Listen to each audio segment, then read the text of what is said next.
During a congressional hearing, Representative Carbajal sharply criticized Secretary of Defense Pete Hegseth, arguing that he has demonstrated a level of incompetence that makes him unfit for the position he currently holds. Carbajal's remarks were direct and unambiguous. He accused Hegseth of failing in basic responsibilities expected of the civilian leader of the U.S. military and said that his performance has risen to the level of institutional embarrassment. Carbajal began by challenging the administration's recent deployment of the National Guard and U.S. Marines into Los Angeles.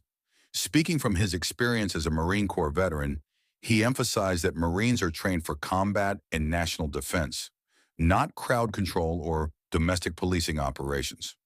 According to Carbajal, the deployment appeared to be driven by political motives rather than legitimate security concerns. He noted that this action was taken over the objections of local leadership, including both the governor and the mayor, a fact he argued should alarm every member of Congress. Labeling the deployment political theater, Carbajal pressed Hegseth to confirm whether Marines in Los Angeles had been instructed to protect property by any means necessary. When Hegseth attempted to give a general or indirect answer, Carbajal insisted on a specific yes or no response, repeatedly interrupting attempts to evade. He pointed out that this was not partisan posturing or rhetorical drama. These were essential legal and operational questions that any defense secretary should be able to answer directly. Carbajal continued pressing. He asked whether, under rules governing the use of force, Marines were permitted to fire warning shots in such circumstances. Hegseth eventually answered no. Carbajal immediately questioned why such a direct answer had taken multiple attempts to obtain, using the moment to underscore his broader argument about evasiveness. The questioning then shifted to an allegation that Hegseth had participated in a Signal group chat involving his wife, his brother, and a journalist, during which classified information was shared. Carbajal accused Hegseth of violating the law and jeopardizing military personnel.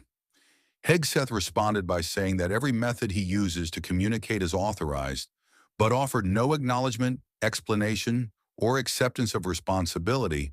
Carbajal stated that he had previously called for Hegseth's resignation and argued he has seen nothing since that would justify confidence in Hegseth's leadership abilities. He maintained that Hegseth's refusal to take responsibility, even when confronted with documented actions, proved he was unfit to serve. According to Carbajal, this failure to acknowledge wrongdoing or error endangered the very people Hegseth was responsible for protecting. The congressman then questioned Hegseth about foreign policy. He asked whether the United States should continue supporting Ukraine in defending itself against Russia. Instead of giving a direct answer, Hegseth spoke generally about the desire for peace. Carbajal again demanded a yes or no response.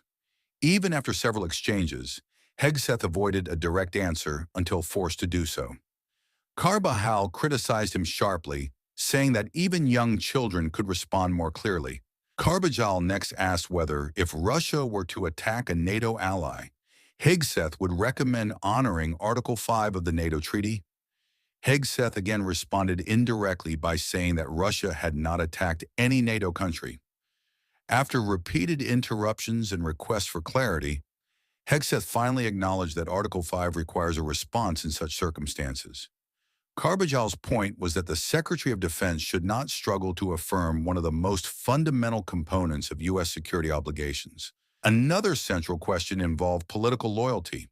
Carbajal asked whether loyalty to former President Trump was now a requirement for service in the U.S. military or civilian national security positions. Hegseth attempted to reframe the question as silly and avoided acknowledging the concern directly.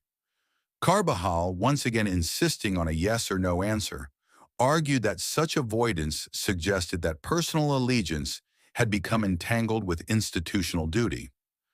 By the end of the hearing, Carbajal declared that Hegseth was not worthy of additional questions and stated that he was an embarrassment to the country and unfit for his role. He pointed out that calls for Hegseth's resignation had come from both sides of the aisle, emphasizing that his criticism was not merely partisan.